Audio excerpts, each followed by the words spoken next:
여러분, 친구랑 생각이 너무 달라서 답답했던 적 있으세요? 바로 그럴 때 쓰는 말이 한국어로 동상이몽입니다. 동상이몽은 말 그대로 같은 침대에 누워 자면서도 다른 꿈을 꾼다는 뜻이에요. 부모님과 자녀가 서로 다른 생각을 할 때, 직장 동료끼리 협상해서 의견이 안 맞을 때, 딱 그런 상황들을 떠올리시면 돼요. 마치 손흥민 선수가 토트넘에 남을지, 다른 팀으로 이적할지, 팬들마다 생각이 다른 것처럼요. 여러분만의 동상이몽 경험을 댓글로 공유해주세요. 더 재미있는 한국어 표현을 배우고 싶다면 구독. 그럼 다음에 또 만나요. 안녕. 자, 여러분, 오징어 게임에 대해 알아야 하는 이유를 알려드릴게요. 이건 추억의 놀이이자 전 세계적인 현상이기도 하죠. 전통적인 오징어 게임은 한국에서 많은 사랑을 받았던 어린 시절 놀이입니다. 아이들은 땅에 오징어 모양을 그리고 공격과 수비팀으로 나뉘어 놀았어요. 전략과 재미가 핵심이죠. 넷플릭스 시리즈 오징어 게임은 2021년에 전 세계를 강타했습니다. 무궁화 꽃이 피었습니다. 줄다리기 같은 우리에게 익숙한 놀이들이 등장하지만 어두운 반전이 숨겨져 있죠. 하지만 이 시리즈는 스릴 넘치지만 아이들을 위한 콘텐츠는 아니라는 점 잊지 마세요. 여러분은 전통 오징어 게임을 해보셨나요? 아니면 넷플릭스 시리즈를 보셨나요? 여러분의 생각을 댓글로 남겨주세요. 내일도 더 재미있는 한국 이야기로 찾아올게요. 한국어를 배우고 있다면 시작과 끝, 이 두 단어는 꼭 알아야 해요. 자, 바로 시작해 볼까요? 시작은 어떤 일의 처음을 의미해요. 새로운 취미를 시작하거나 새 직장에 출근하는 첫날을 생각해 보세요. 설레고 기대 좋죠? 마치 드라마 미생의 장그래처럼 새로운 시작의 떨림을 느낄 수 있을 거예요. 끝은 마무리, 종료를 의미합니다. 프로젝트를 끝내거나 학교 학기를 마치는 것처럼요. 시원섭섭한 기분 공감하시죠? 마치 응답하라 1988 마지막 회를 본 기분처럼 말이죠. 모든 시작에는 끝이 있고 모든 끝은 새로운 시작의 기회가 된다는 것을 기억하세요. 꼭 해돋이와 해넘이처럼요. 마치 인생의 굴곡 같기도 하죠. 최근에 시작하거나 끝낸 일이 있으신가요? 댓글로 여러분의 경험을 공유해주세요. 내일도 재미있는 한국어 단어로 만나요. 궁금한 점이 있다면 댓글로 남겨주세요. 안녕하세요. 오늘도 재밌는 한국어 단어 시간이 돌아왔습니다. 오늘의 단어는 바로 민심입니다. 민심은 국민들의 생각이나 여론을 뜻하는 말이에요. 예문을 통해 살펴볼까요? 민심이 흉흉하다는 불안한 사회 분위기를 나타낼 때 쓰는 표현입니다. 마치 2002년 월드컵 4강 신화처럼 국민들이 하나로 뭉쳤을 때와는 정반대의 상황이죠. 정치인들은 민심을 얻기 위해 노력해야 한다는 말처럼 정치인들에게 민심은 정말 중요해요. 마치 김연아 선수가 국민들의 사랑을 받았던 것처럼 국민들의 지지는 큰 힘이 되니까요. 민심은 천심이다 라는 속담도 있어요. 이는 국민의 뜻은 하늘의 뜻과 같다는 의미로 민심의 중요성을 강조하는 표현입니다. 한국 사회에서 민심은 정말 중요한 역할을 합니다. 마치 홍길동처럼 민심은 때로는 거대한 파도처럼 사회 변화를 이끌어내기도 하죠. 민심에 대해 어떻게 생각하시나요? 사회에 어떤 영향을 미치고 어떻게 얻을 수 있을까요? 여러분의 생각을 댓글로 남겨주세요. 내일 또 다른 재미있는 단어로 만나요. 궁금한 점이 있다면 언제든지 질문해주세요. 여러분, 촛불 속에 숨겨진 힘에 대해 생각해 본 적 있으세요? 자, 촛불의 마법을 함께 알아볼까요? 촛불은 단순히 어둠을 밝히는 작은 불꽃이 아니에요. 희망, 추모, 연대, 그리고 평화를 상징하죠. 예를 들어 볼게요. 촛불 하나가 어둠을 밝힌다. 간단하죠?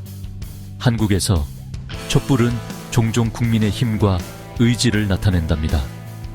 평화로운 시위나 생일 소원을 빌 때 촛불을 떠올려 보세요. 여러분은 촛불하면 무엇이 떠오르시나요? 댓글로 여러분의 생각을 공유해 주시고 내일 더 멋진 한국어 단어 이야기로 만나요. 질문이 있으시면 댓글에 남겨주세요.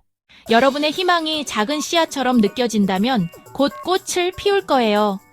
오늘은 희망에 대해 이야기해 볼게요. 희망은 말 그대로 희망을 뜻하는 단어입니다. 마치 깜깜한 터널 끝에서 빛을 보는 것과 같죠. 희망은 우리에게 계속 나아갈 힘을 줍니다. 예를 들어 희망을 잃지 마세요. Don't lose hope. 어려운 시기에도 한국인들은 항상 희망을 품어왔습니다. 마치 씨앗이 꽃을 피우듯 희망은 긍정적인 마음으로 피어납니다. 희망하면 무엇이 떠오르시나요? 댓글로 여러분의 생각을 공유해주세요. 내일 더 많은 한국어 단어로 찾아올게요. 한국에서는 왜 대강절 이야기를 더 많이 안 할까요? 이제부터 바꿔봅시다. 오늘의 단어는 대강절입니다. 기독교인들이 예수님의 탄생을 준비하는 절기이죠. 크리스마스 4주 전부터 시작해서 크리스마스 이브까지 이어집니다. 대림절 또는 강림절이라고도 부릅니다. 대강절 달력을 사용해서 작은 선물이나 성경 구절을 보면서 날짜를 세는 분들도 많으시죠. 매주 하나씩 촛불을 켜는 4개의 초가 있는 화환을 만들기도 하고요. 예수님의 사랑을 기억하며 봉사활동을 하기도 합니다. 대강절은 단순히 크리스마스를 기다리는 것이 아니라 그 의미를 되새기고 빛과 사랑을 전파하는 시기입니다. 마치 김장처럼 미리 준비하고 기다리는 설렘이 있는 시간이라고 할 수 있겠네요. 여러분은 대강절에 특별한 계획이 있으신가요? 아래 댓글에 여러분의 경험을 공유하거나 궁금한 점을 질문해 주세요. 내일 또 다른 재밌는 한국어 단어 이야기로 만나요. 궁금한 점이 있으면 댓글에 남겨주세요. 여러분, 소원이 한국어로 무슨 뜻인지 아세요? 소원의 마법 같은 세계로 함께 빠져봅시다. 소원은 정말 간절하게 이루어지길 바라는 그 깊고 진심 어린 바람이에요. 소망과 비슷하지만 좀 더 간절하고 이루기 어려운 느낌이 담겨 있죠. 예를 들어 새해 소원을 빌었어. 소원을 이루려면 열심히 노력해야 해. 네 소원이 뭐야? 이렇게 쓸 수 있겠죠. 한국에서는 소원을 비는 특별한 방법들이 있어요. 기도하기, 생일 케이크 초를 불면서 소원 빌기, 소원을 적은 풍등 날리기, 소원나무에 소원 적은 종이 매달기 등 정말 다양하죠. 마치 옛날 드라마에서 보던 것처럼요. 소원을 이루는데 간절함도 중요하지만 노력도 정말 중요하다는 거 잊지 마세요. 여러분은 소원하면 뭐가 떠오르세요? 혹시 이루고 싶은 소원이 있으신가요?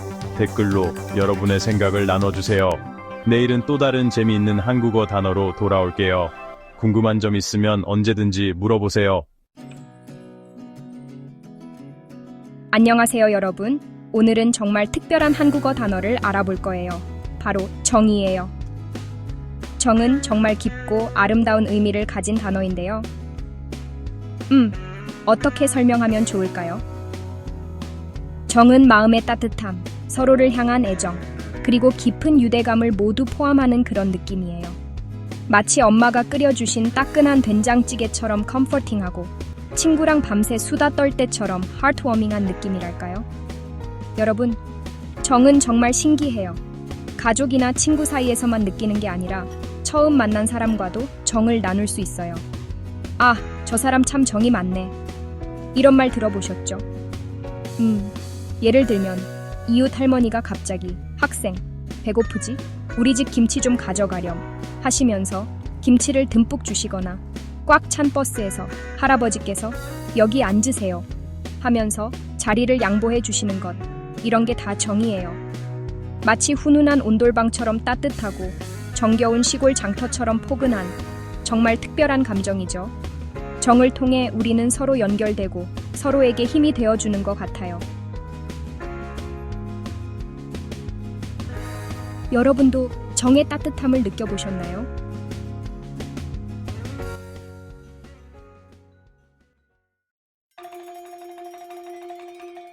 김장은 단순한 음식 만들기가 아닌 한국 문화의 중요한 부분을 차지합니다. 가족과 이웃들이 함께 모여 정을 나누는 소중한 시간이죠. 김장은 한국인의 밥상에서 빠질 수 없는 Spicy Fermented Cabbage Dish, 바로 김치를 만드는 전통입니다. 매 끼니마다 김치를 즐겨 먹죠. 김장은 주로 가을에 합니다. 겨울 동안 먹을 김치를 미리 많이 담그는 것이죠. 김장은 여러 단계를 거칩니다. 먼저 배추를 소금에 절입니다. 그리고 고춧가루, 마늘, 생강, 젓갈 등 다양한 재료로 만든 양념을 버무립니다. 이렇게 버무린 김치는 항아리에서 숙성시키는데 이 과정에서 김치 특유의 맛과 풍미가 깊어집니다.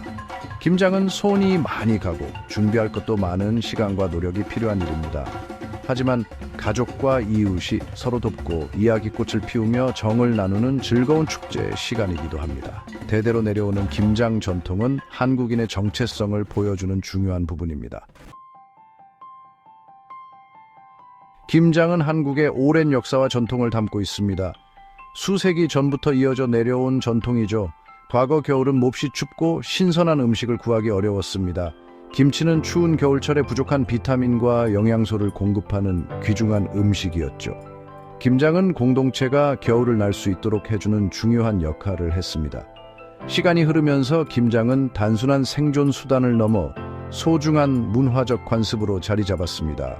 한국인의 강인함과 지혜를 상징하는 것이 되었죠. 가족들이 모여 김치를 담그며 이야기꽃을 피우고 정을 나누는 시간이 되었습니다. 어머니는 딸에게 김치 담그는 비법을 전수하며 세대를 이어 전통을 계승했습니다. 마치 장금이처럼 말이죠. 김장은 이렇게 한국인의 정체성에 깊이 뿌리내린 전통이 되었고 공통의 문화유산을 통해 세대를 이어주는 연결고리가 되었습니다. 김장은 단순한 음식 만들기를 넘어 이웃과 함께하는 사회적인 행사입니다. 과거에는 마을 전체가 김장에 참여했습니다.